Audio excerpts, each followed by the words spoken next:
استغفر الله العظيم يا رب، استغفر الله العظيم يا رب. الواحد مش عارف يلاقيها منين ولا يعمل ايه في الدنيا اللي احنا عايشين فيها دي. الواحد زين. ابو صالح اتفضل يا استاذ علي حبيبي، عامل ايه؟ مبارك. بس مالك يا عم؟ كل ما اجي الاقيك كده مش طايق نفسك. والله انا اتخنقت وزهقت وجبت اخر. ليه خير؟ المدام عشان ما انا قاعد النهارده عايزانا واساعدها في شغل البيت ومستكتره عليا اليوم اللي انا قاعد النهارده اجازه. طب يعني هي الفكره النهارده انك تعبان وده يوم اجازتك، ولا الفكره اصلا مرفوضه عنك؟ طبعا مرفوضه. مرفوضه عندك خالص؟ ايوه مرفوضه طبعا. اساعدها ليه انا؟ ليه؟ امال هي لازمتها ايه في البيت؟ لا يعني شايف ان دي انت راجل ومالكش انك تعمل اي حاجه؟ لا ما عملش، هي اللي تعمل. طب ما تصلي على النبي كده عليه افضل الصلاه والسلام.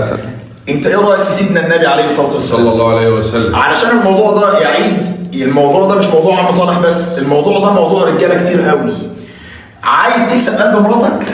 يعني ناخد حته ضحك كده الاول. عايز تكسب قلب مراتك؟ قول لي عادي.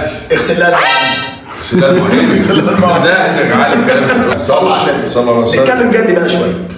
لقد كان في رسول الله أسوة حسنة. وفي أعظم من سيدنا النبي صلى الله عليه وسلم؟ لا لا لا، بتكلم بجد بقى دلوقتي. في أعظم من سيدنا النبي عليه الصلاة والسلام؟ لا طبعا مستحيل. هو أفضل الخلق أجمعين صلى الله عليه وسلم. النبي عليه الصلاة والسلام كما روي لنا في الأحاديث الصحيحة أنه كان يخسف نعله ويحلب شاته، تمام، ويخيط ثوبه. النبي كان بيخيط الثياب بتاعته كده بنفسه ويحلب شاته بنفسه صلى الله عليه وسلم ويخسف نعله ويقوم على حوائج أهله. والنبي عليه الصلاة والسلام بيقول لنا خيركم خيركم لإيه؟ لأهله.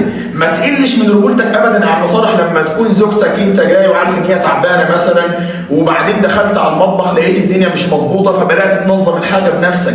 إيه المشكلة لما ألاقي زوجتي يوم الجمعة عايزة تظبط الشقة وأنا عندي وقت ومفيش مشكلة خالص ومش تعبان إن أنا إيدي في إيديها وأنا أروق في الأنتريه وهي تروق في أوضة النوم؟ إيه المشكلة خالص؟ هل إحنا أحسن من النبي عليه الصلاة والسلام؟ ابدا يا عم صالح. البيوت على فكره كلها بقى فيها فراغ ثقافي ديني، ما بقاش الناس عندها الثقافه الدينيه وما بقاش الناس عندها اختيار القدوه. القدوه بالنسبه لنا سيدنا النبي عليه الصلاه والسلام. تمام ولا لا؟ تمام. حتى ان انت عارف دايما ان المراه بيغلب عليها العاطفه شويه عن الايه؟